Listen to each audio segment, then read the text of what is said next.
Tuh.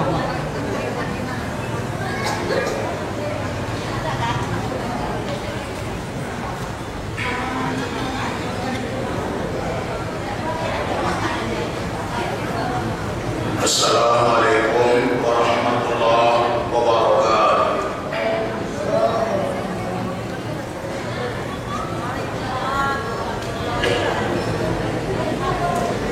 Alhamdulillahirabbil alamin. Wa bihi nasta'inu ala umuri dunya waddin. Wa asyhadu an la ilaha illallah wahdahu la syarika lah. Wa asyhadu anna Muhammadan abduhu wa rasuluhu la nabiyya ba'da. Wassalatu wassalamu ala sayyidina Muhammadin ibn Abdillah wa ala alihi wa ashabihi wa man tabi'ahu wa mawala wa la hawla wa la quwwata illa billah.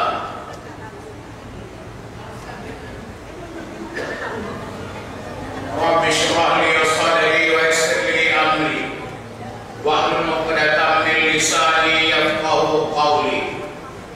Allahumma iftah lana futuhal 'arifin warzuqna fahmal mursalin warzuqna amal salihin bi rahmatika ya arhamar rahimin. Bapak-bapak, ibu-ibu, ma'asyiral muslimin wal muslimat rahimakumullah.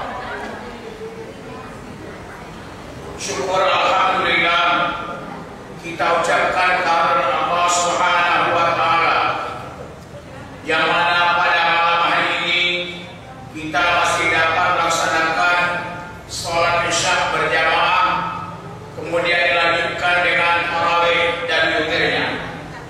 Dan pada saat ini kita lanjutkan dengan taklim atau pengajian mengisi kegiatan Ramadan kita pada tahun ini.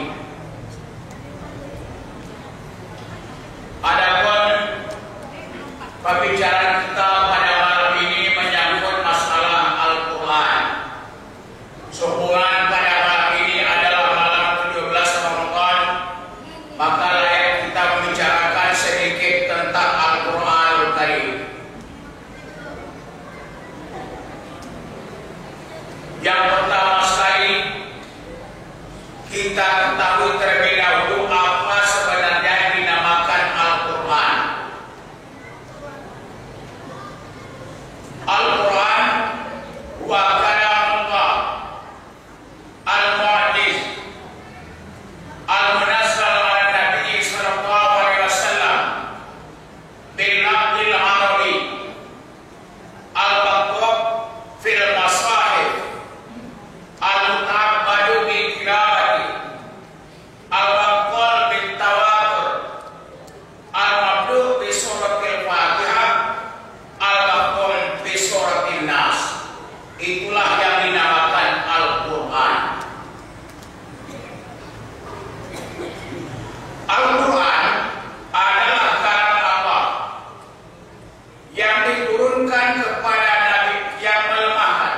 Al-Quran adalah kalam Allah yang melemahkan, yang diturunkan kepada Nabi Muhammad sallallahu alaihi wasallam dengan bahasa Arab. Kemudian termaktub dalam masahif, menjadi ibadah membacanya dimulai dari surah Al-Fatihah dan diakhiri dengan surah An-Nas. Demikian definisi Al-Quran secara umum. Mari kita bicarakan sejenak apa yang dimaksud dengan definisi tersebut. Definisi ini ditulis oleh Dr. Wahbah As-Suhaili di dalam kitab tafsir beliau, At-Tafsir Al-Munir. Al-Quran huwa kalam Allah.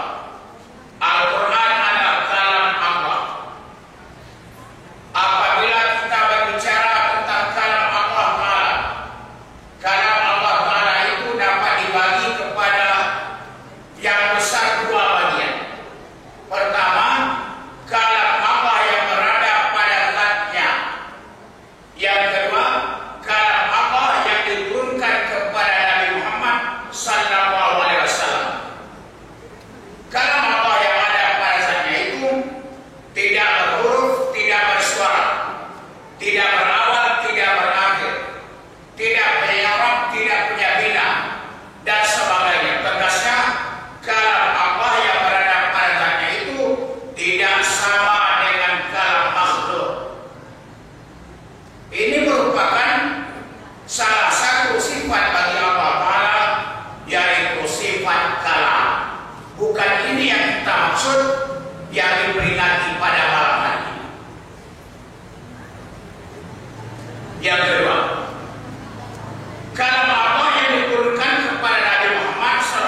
dikumpulkan untuk mencontoh Al-Quran, mereka tidak akan dapat membuat Al-Quran itu.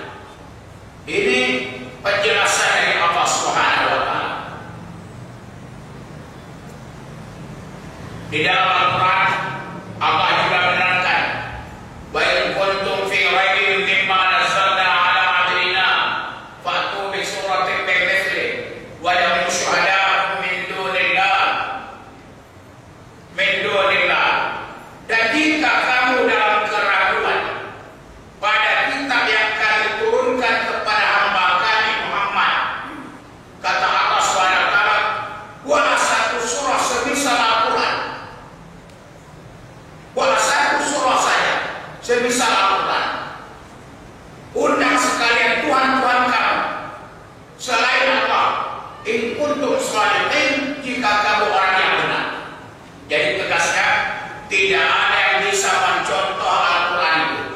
Jangankan seluruhnya, satu surah pun tidak ada yang mampu. Jangankan satu surah, satu ayat pun tidak bisa dicontoh Al-Quran itu. Karena dia mu'jiz, melemahkan. Nah, jadi jelas terbukti Al-Quran tidak bisa dicontoh. Bahkan Allah SWT menyatakan, "Inna nahnu nazzalna dzikra wa inna lahu lahafidhun." Kami yang telah menurunkan Al-Quran dan kami akan menjaganya. Tidak bisa dirubah, tidak bisa dirusak oleh siapa. Pernah pada zaman dahulu ada Al-Quran dicetak di Israel. Mereka ubah Al-Quran itu. Kemudian kedapatan, ketahuan, kalau ayat-ayat Al-Quran itu dirubah, mudah orang mengetahuinya. Kenapa? Karena telah dijamin oleh Allah SWT, Allah akan menjaganya. Tidak akan mengalami tabdil, tahrif, tidak akan mengalami taghir, perubahan, pergantian. Al-Quran tidak bisa dicontoh. Bapak Ibu sekalian, rahimahullah. Kemudian Al-Quran itu adalah akhlak Nabi Muhammad SAW. Ketika ditanyakan kepada Ummul Mukminin Aisyah radhiyallahu ta'ala anha, bagaimanakah akhlak Rasulullah SAW? Nah, Nabi, bagaimanakah akhlak Rasulullah SAW? Aisyah mengatakan, "Kana khuluquhu Al-Quran." Adalah akhlak Nabi itu Al-Quran. Berarti kalau kita ingin melihat Al-Quran yang diam, tidak bergerak, itulah Al-Quran yang ada sekarang. Tetapi kalau kita ingin melihat Al-Quran yang bergerak, itulah Nabi Muhammad SAW. Tingkah lakunya, segalanya cocok dengan Al-Quran. Kemudian Al-Munazzal ala Muhammadin sallallahu alaihi wasallam. Al-Quran kalam Allah yang melemahkan diturunkan kepada Nabi Muhammad sallallahu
Kemudian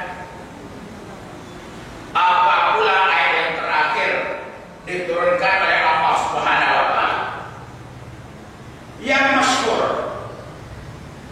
ayat yang terakhir diturunkan Allah taala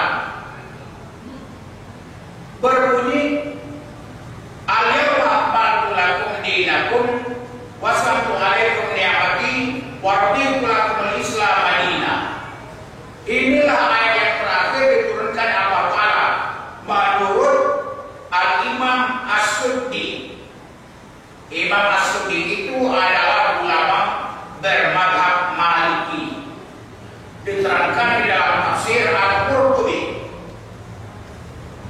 Tetapi setelah diteliti oleh para ulama, tidak benar ayat yang terakhir diturunkan Allah, al-yawma akmaltu lakum, tidak benar.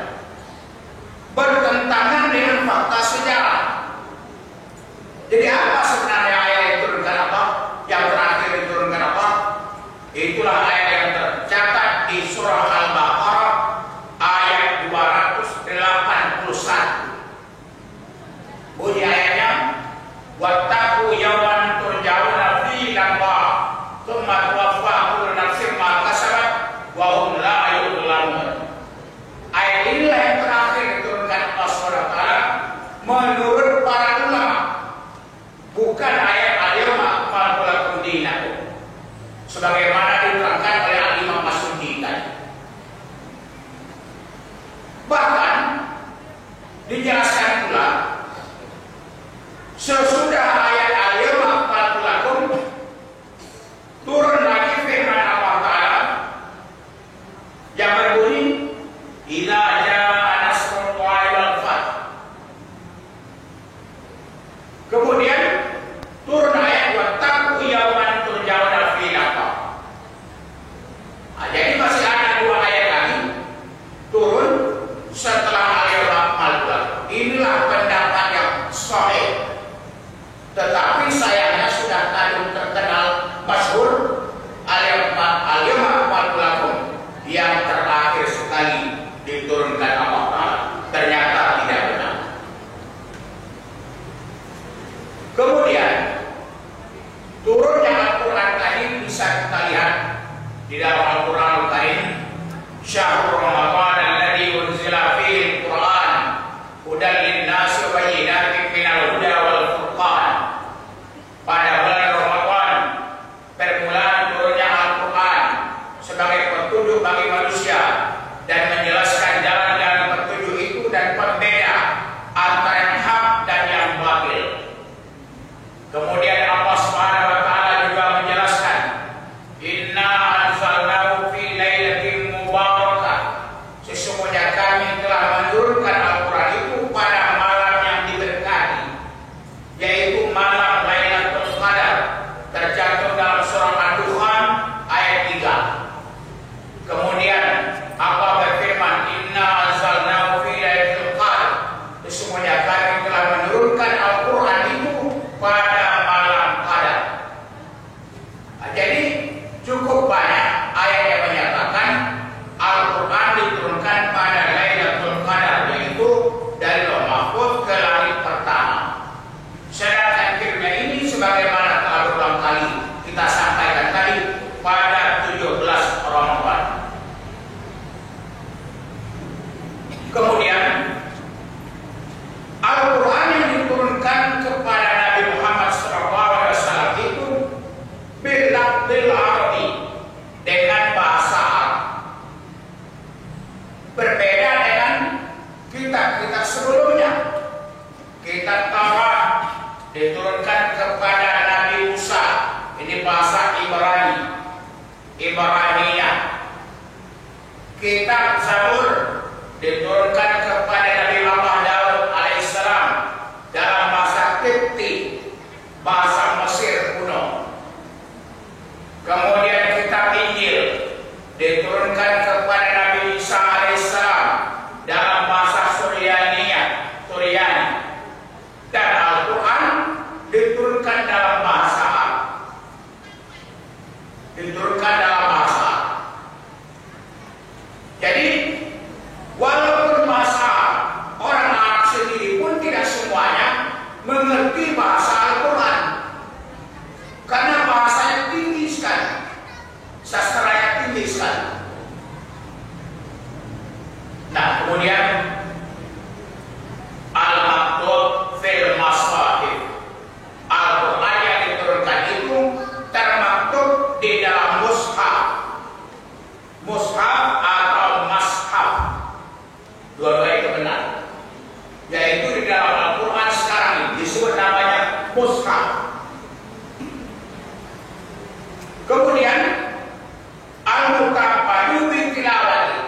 menjadi ibadah membaca.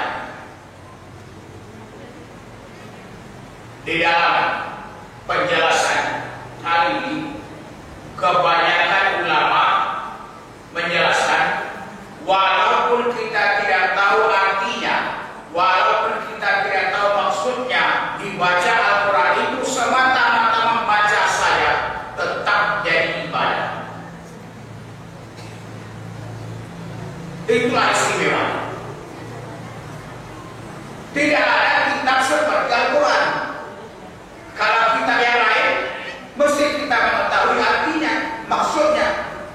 Kitab hadis, kitab fikih, dan sebagainya. Tetapi Al-Quran dibaca saja jadi ibadah.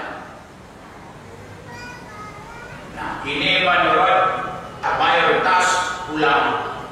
Tetapi ada juga orang yang berkata Al-Quran itu tidak jadi ibadah membacanya kalau tidak tahu artinya. Nah, hari ini dapat kita paham umpamanya kalau orang Arab membaca Al-Quran, tahukah dia artinya apa tidak? Dia orang Arab, dibacanya Al-Quran, tentu dia tahu maksudnya. Ada beberapa ayat tidak dia ketahui, menyangkut asbabun nuzul dan sebagainya. Secara rinci mereka tidak mengetahui misalnya, tapi secara umum karena bahasa Arab tentu dia tahu. Sedangkan orang Indonesia bukan orang Arab, mesti dipelajari baru tahu artinya, belum lagi penafsirannya. Jadi pendapat ini juga bisa dipahami. Jadi alangkah baiknya bukan hanya sekedar membaca saja, tapi tahu artinya, tahu maksudnya, dan dalam mempelajari ilmu tafsir. Kalau diterjemahkan Al-Quran atau dipahami Al-Quran tidak dengan ilmu tafsir Al-Quran, maka tidak boleh menafsirkan Al-Quran. Ada pengajian berkumpul 10 orang, coba baca Al-Quran dahulu, dibaca Al-Quran, kemudian menurut Bapak apa maksudnya? Menurut Bapak apa maksudnya? Menurut Bapak apa pula maksudnya? Ini bukan pengajian tafsir. Nabi SAW pernah menyatakan, "Man fassara al-Qur'ana bi ra'yi falyatabawwa maq'adahu minan nar." Atau alan nar. Siapa yang menafsirkan Al-Quran dengan sendirinya, dipikir-pikirkannya, ini akal-akalnya. Siapa menafsirkan Al-Quran tapi tidak dengan kitab tafsir, maka sama artinya dia menyediakan tempat duduknya dalam api neraka. Jadi tidak boleh ditafsirkan dengan pikiran, dengan akal, mesti melalui kitab-kitab tafsir yang sudah dijamin kebenaran. Nah, kemudian Al-Quran itu al-manqul bit-tawatur, dinukil secara mutawatir. Nah, sampai kepada kita dari Rasulullah, dari sahabat, terus menerus sampai kepada kita mutawatir. Misalnya ini, bagi orang yang belum pernah ke Makkah, lalu ada yang bercerita Ka'bah itu ada atau tidak. Walaupun dia belum pernah pergi, dia akan mengatakan Ka'bah itu ada. Karena setiap orang pulang dari Makkah bercerita Ka'bah itu ada. Mustahil mereka kompak berbohong semuanya. Jadi kabarnya itu namanya mutawatir.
peristiwa yang terjadi pada masa itu. Misalnya, ayat menggalakkan kita selalu membaca yang tersurat, membaca yang tersirat. Turun ayat itu. Padahal yang pertama Al-Fatihah turunnya di masa Nabi tidak sama dengan susunan sekarang. Waktu umpamanya diharamkan khamar, turun ayat khamar. Waktu diharamkan zina, turun ayat zina, dan sebagainya. Kemudian Nabi kita membaca Al-Quran itu, mentadarus Al-Quran itu, terutama pada bulan Ramadan, disimak, diperhatikan oleh malaikat Jibril. Jadi tidak tanggung-tanggung. Nabi Muhammad itu membaca Al-Quran, guru tadarusnya itu malaikat Jibril. Lalu disesuaikan dengan di Lauh Mahfuz, maka jadilah Al-Quran sekarang ini. Jadi susunannya tidak sama mengikut masa turunnya. Karena turunnya tadi berkaitan dengan peristiwa-peristiwa yang terjadi pada masa itu. Sedangkan yang ada sekarang ini tauqifiyah, susunan Al-Quran sekarang ini memang begitulah adanya dari Allah Subhanahu wa Ta'ala. Bapak Ibu sekalian yang saya muliakan, kalau kita membicarakan Al-Quran, tentu tidak akan cukup dengan waktu yang singkat. Karena Al-Quran itu luas sekali, maknanya dalam sekali. Kita lihat sedikit pada al-ahruful muqatta'ah. Di dalam Al-Quran ada huruf-huruf potongan. Misalnya alif lam mim, ha mim, alif lam ra. Apa maksudnya? Ulama-ulama terbagi dua di dalam memahami al-ahruful muqatta'ah tersebut. Ada yang mengatakan Allahu a'lamu bi muradihi bidzalik. Allah lah yang tahu maksudnya. Alif lam mim, Allah lah yang tahu maksudnya. Diserahkan kepada Allah. Namun ada juga ulama mengatakan maksud alif lam mim itu adalah singkatan dari nama-nama Allah. Alifnya itu Allah. Ada yang mengatakan lamnya itu Jibril, diambil huruf lamnya. Memnya itu Muhammad. Jadi Allah, Jibril, Muhammad. Ada yang mengatakan demikian. Ada pula yang mengatakan Allah, kemudian Latif, kemudian Majid, nama-nama Allah. Dari mana dapat penafsiran seperti itu? Tidak ada dasarnya dalam Al-Quran, tidak ada dasarnya di dalam hadis. Jadi yang paling bagus, serahkan saja kepada Allah. Alif lam mim, Allah lah yang tahu maksudnya. Itu gaya ulama salaf, menyerahkan maksudnya kepada Allah. Thariqatus salaf via aslam wa thariqatul khalaf via ahkam. Jalan ulama salaf lebih selamat, jalan ulama khalaf lebih bijaksana. Saya lebih setuju kalau diartikan Allah lah yang tahu maksudnya.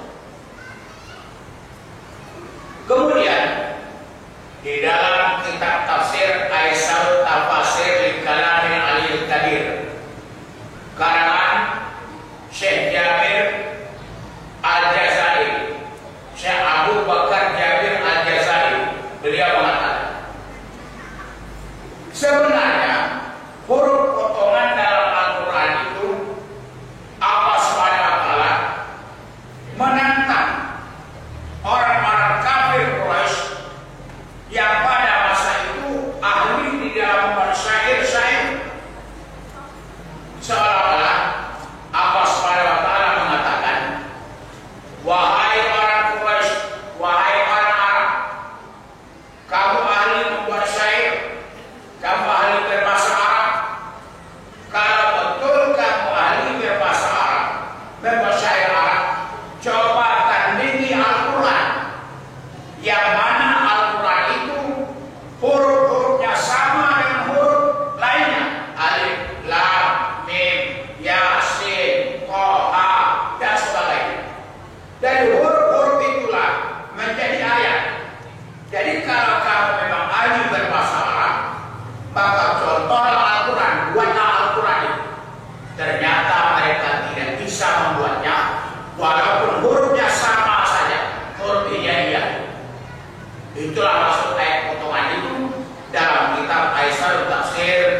Fi Kalamil Aliyil Kabir susunan Al-Imam Abu Bakar Jabir Al-Jazari. Bapak Ibu sekalian yang saya muliakan. Kemudian Al-Quran ini bahasanya sangat tinggi. Misalnya, Dzalikal kitabu la raiba fihi hudan lil muttaqin. Dzalikal kitab. Al-Quran disebut juga Al-Kitab, disebut juga Al-Mushaf, disebut juga An-Nur, disebut juga Al-Furqan. Jadi banyak nama Al-Quran. Banyak nama. Dzalikal kitab, kitab ini diartikan kitab ini. Padahal dzalika artinya itu. Dzalika kitab itu. Jadi mengapa Allah Ta'ala mengatakan dzalika bukan hadzal kitab? Dzalika isyarat kepada jauh. Kalau ada dekat. Jadi semestinya Allah Ta'ala mengatakan hadzal kitab la raiba fihi hudan lil muttaqin. Kitab ini yaitu Al-Quran tidak ada keraguan padanya, petunjuk bagi orang-orang bertakwa. Tetapi apa menyebutnya kitab itu? Kenapa demikian? Walaupun Al-Quran itu dekat dengan kita, bisa kita peluk, bisa kita pegang, bisa kita cium, bisa kita junjung, tetapi untuk mengetahui apa yang ada di dalam Al-Quran itu bukan mudah. Sesuatu yang tidak mudah mendapatkannya berarti jauh. Dia jauh.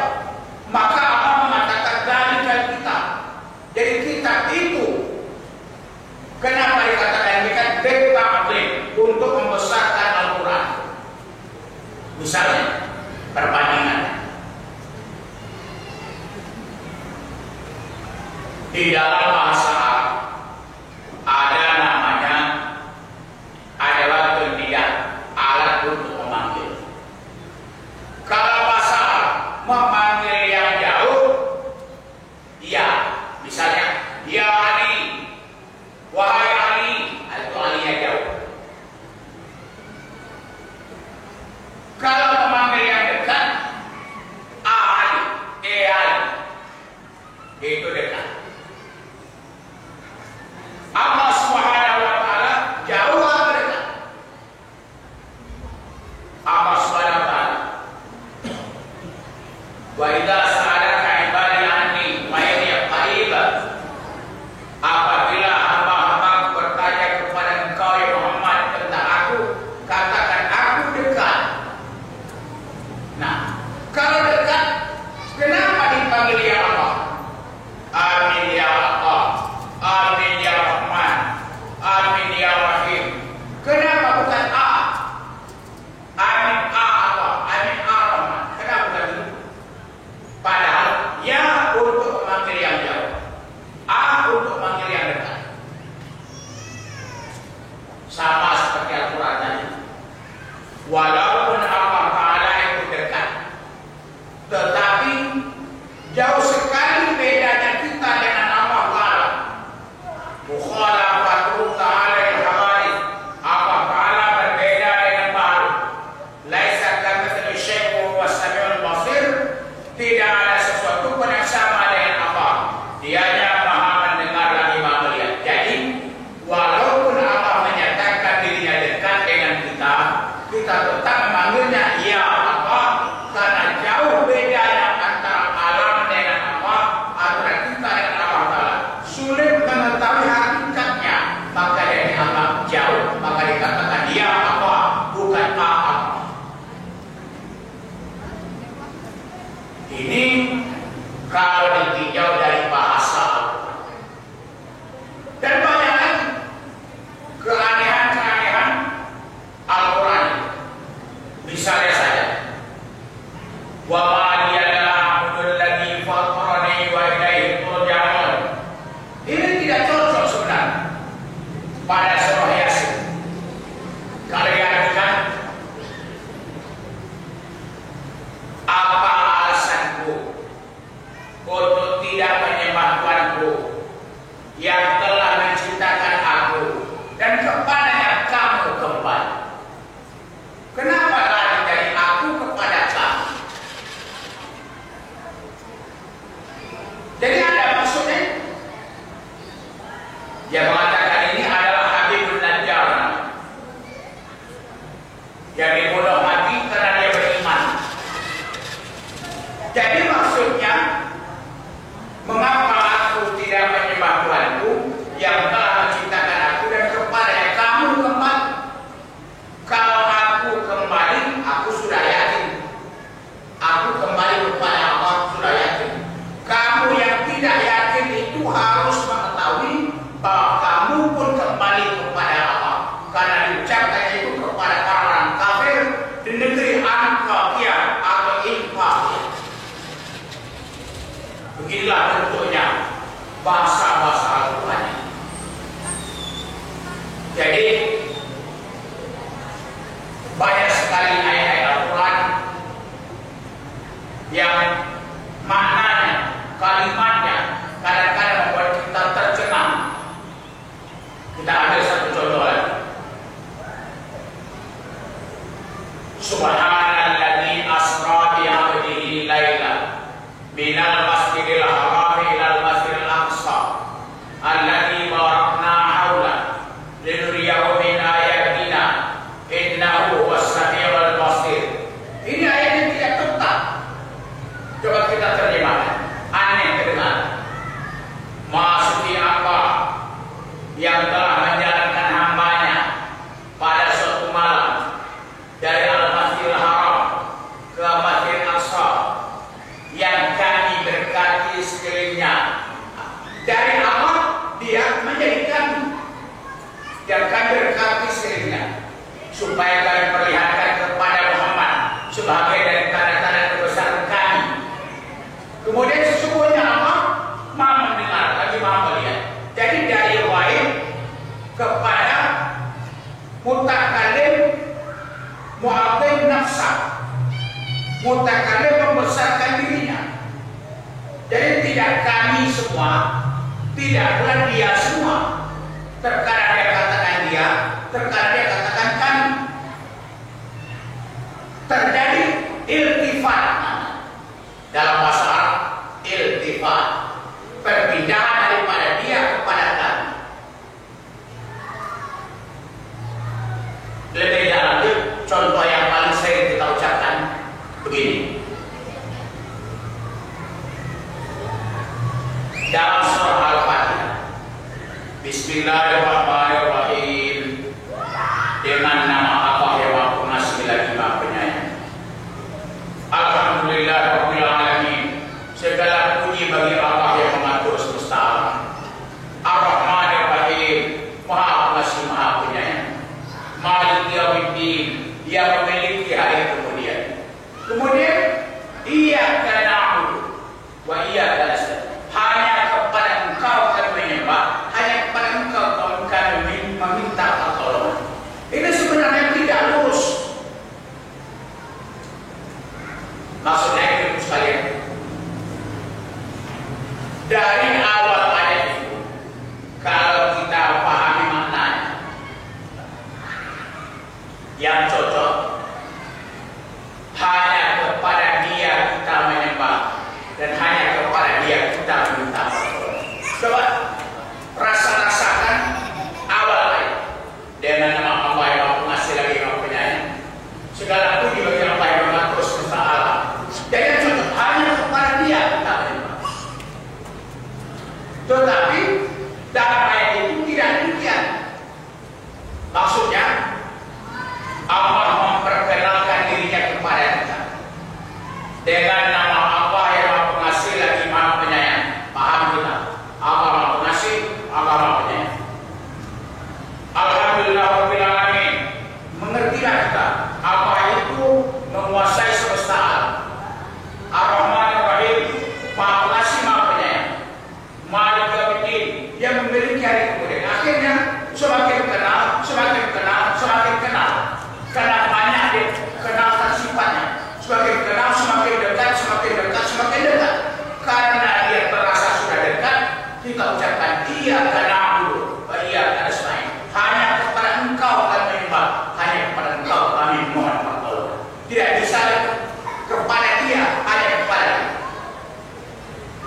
Kita ini hamba Allah yang lemah, hamba Allah yang banyak dosa.